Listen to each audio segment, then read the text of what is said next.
Olá, pessoal! Você sabe como é feito o tratamento da insuficiência cardíaca?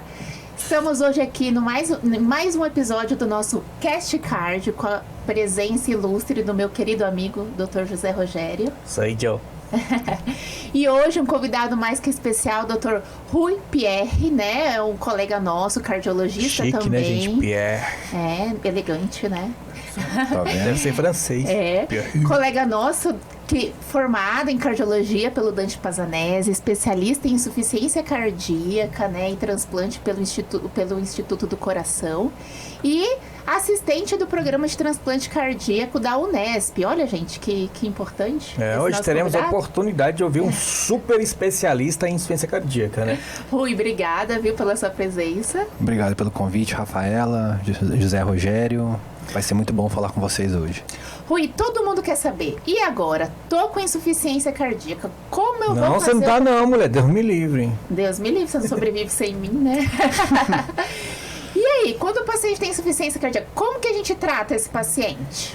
Certo, assim, acho que vale a gente conversar sobre o subtipo mais frequente, mais discutido em relação ao tratamento, né? Que é a insuficiência cardíaca com a função do coração reduzida, né? Vem sendo muito estudado nas últimas décadas o tratamento da insuficiência cardíaca com a função reduzida, né? A gente teve muitos avanços nesses últimos tempos, né? Nas últimas décadas. A gente tem atualmente um pilar formado por 4 drogas, né? Então, na verdade, os 4 pilares da insuficiência cardíaca, né? E a gente utiliza 4 classes, né? A primeira classe que foi mais estudada lá atrás, os beta-bloqueadores, né? Que vão atuar no sistema nervoso simpático, então eles atuam reduzindo a frequência cardíaca, reduzindo o estímulo simpático, que é de aumentar a frequência, aumentar a pressão, e tudo isso diminui o trabalho do coração. Rui, dá um exemplo de quando a gente fala beta-bloqueadores, para que a nossa audiência entenda, qual um exemplo do remédio mais comum, mais usado hoje? Tá.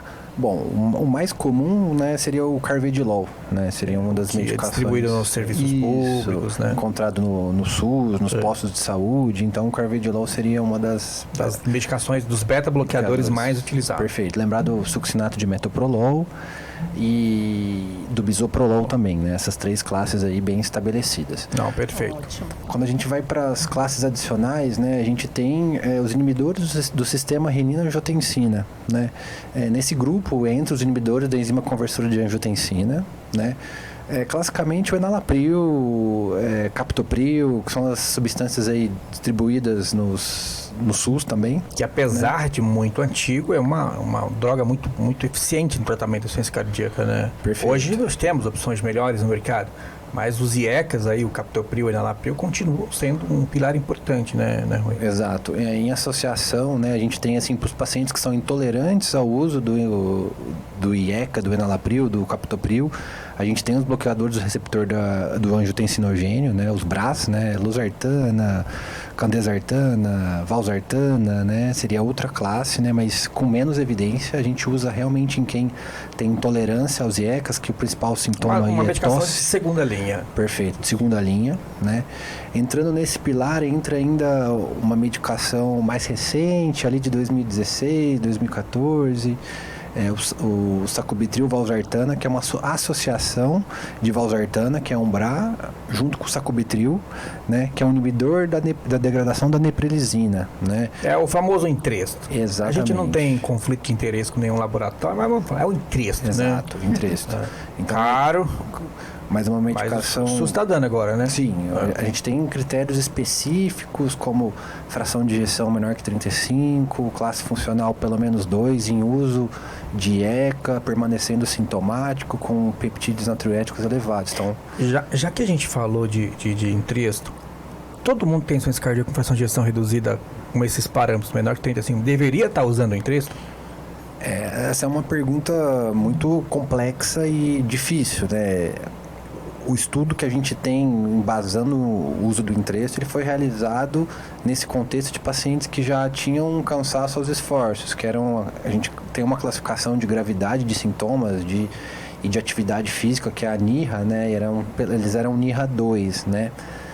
Mas ao mesmo tempo a gente tem estudos em pacientes hospitalizados por descompensação de C, que eram virgens de tratamento, em que foi iniciado o Entresto de forma imediata, antes do uso do BRA ou do IECA, e esses pacientes tiveram melhores desfechos. Então, hoje as diretrizes, elas colocam que você também pode iniciar o Entresto de prima. Fez o diagnóstico, começa. Sim, mas a recomendação principal continua sendo para o paciente sintomático classe 2. Mas então a gente entra ainda em questões que são mais difíceis de interpretar, né?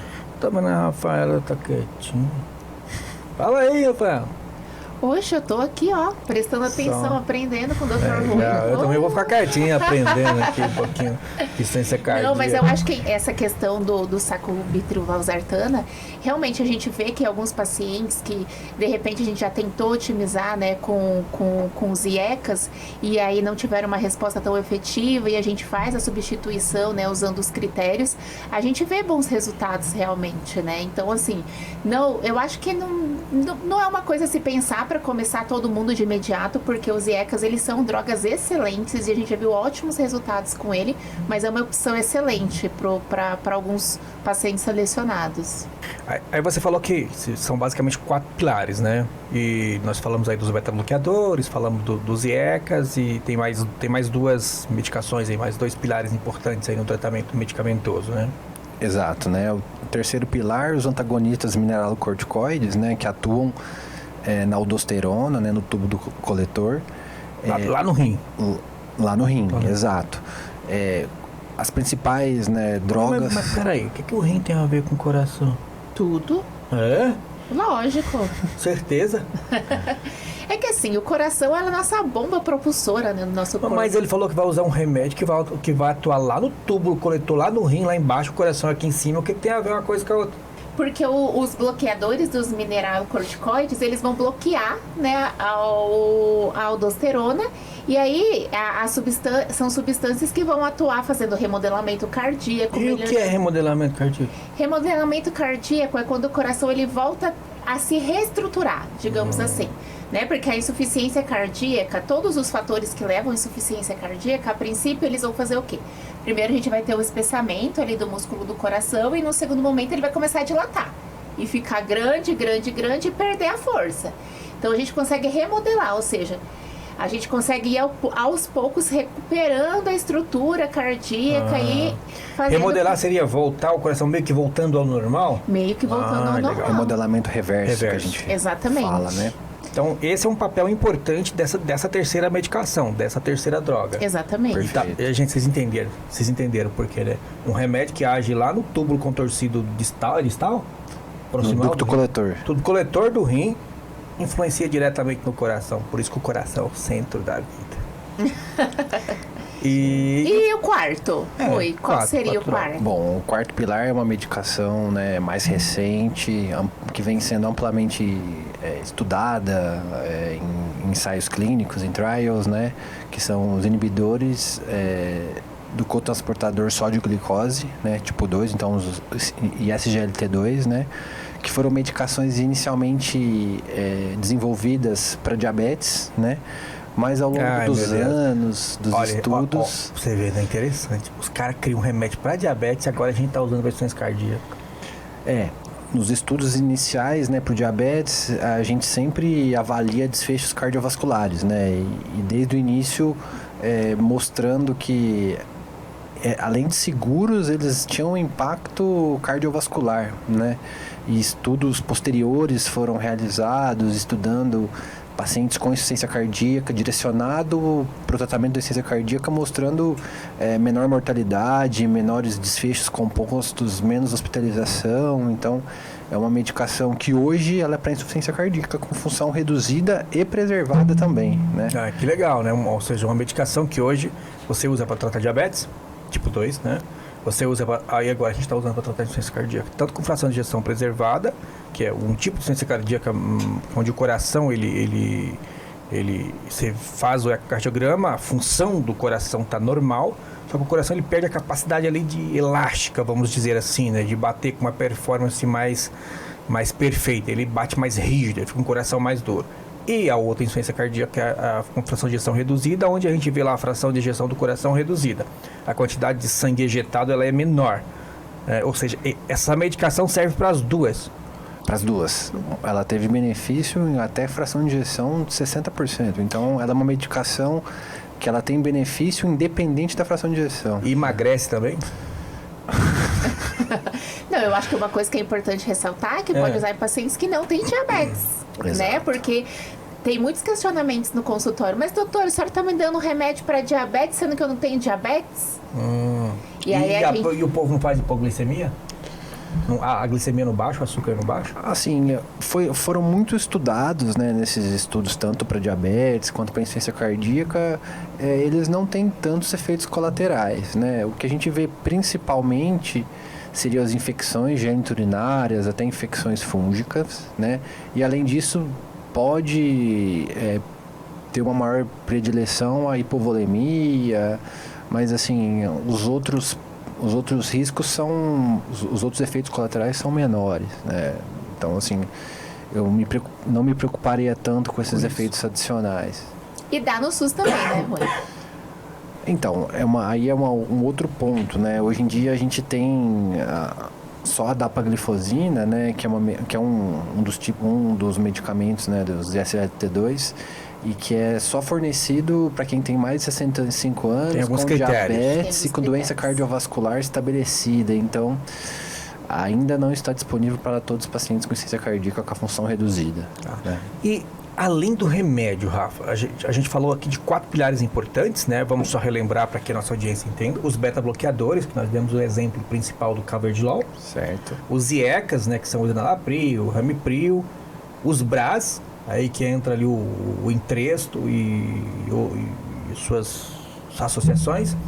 E os inibidores da SGLT2, que no caso é a dapaglifosina, o Jardiance, né?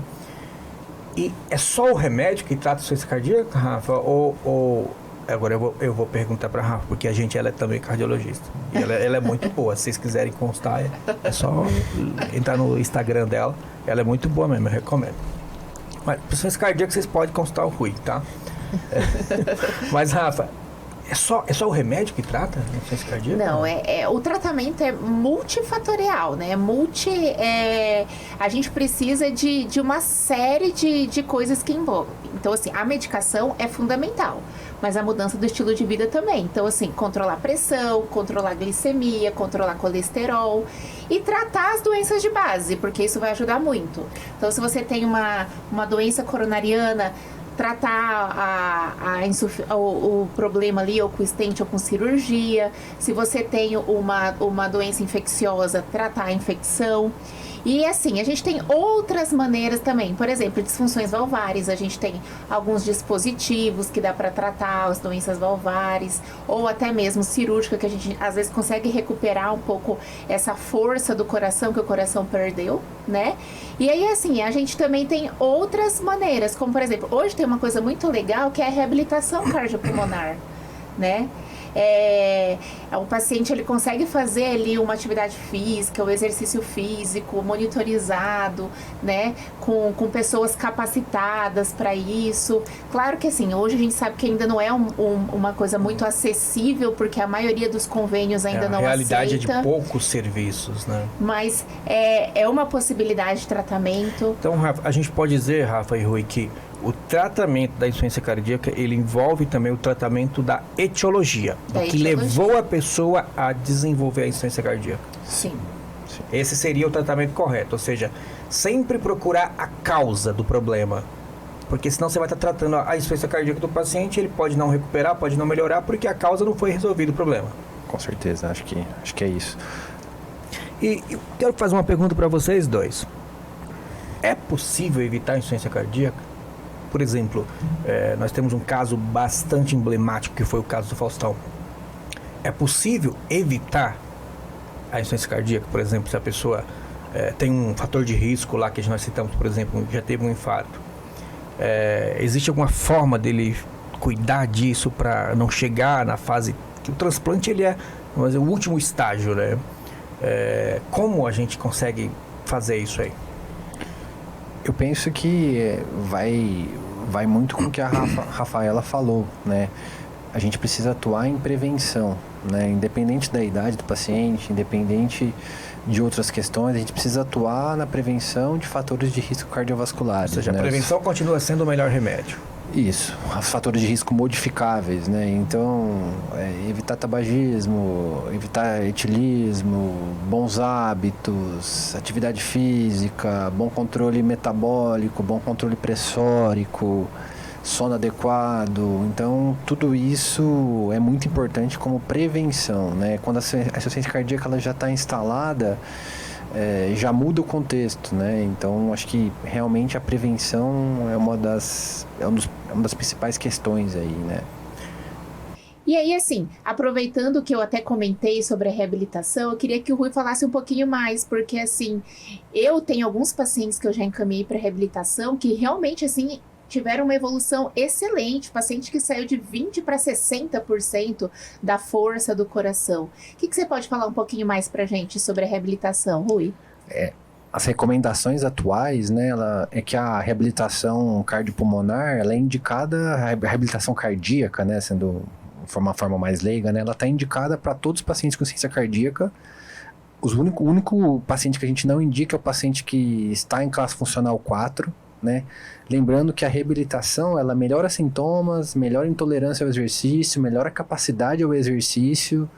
Então esse paciente ele vai se sentir melhor, ele vai ter mais capacidade na hora que for praticar atividade física, então tem impacto na qualidade de vida também, né? Então a gente logo que faz o diagnóstico de insuficiência cardíaca, independente do estágio, a não ser que ele esteja classe funcional 4, a gente recomenda para todos os pacientes. Classe funcional 4 seria aquela pessoa que está cansada, mesmo sentado, mesmo parado, ou com pequenas afazeres assim, ou de repente ao cabelo, né? Cansa. Essa pessoa não vai ter condições de fazer a reabilitação. Isso, seria o classe funcional 4, aquele paciente que tem sintomas ao repouso ou aos mínimos esforços. Então, ao escovar os dentes, a hora que vai tomar banho, a pequenas, mínimas atividades, né? Então, esse paciente não consegue fazer nesse momento uma reabilitação cardiopulmonar, mas todos os outros pacientes que não estão nesse momento, eles conseguem e devem fazer, né?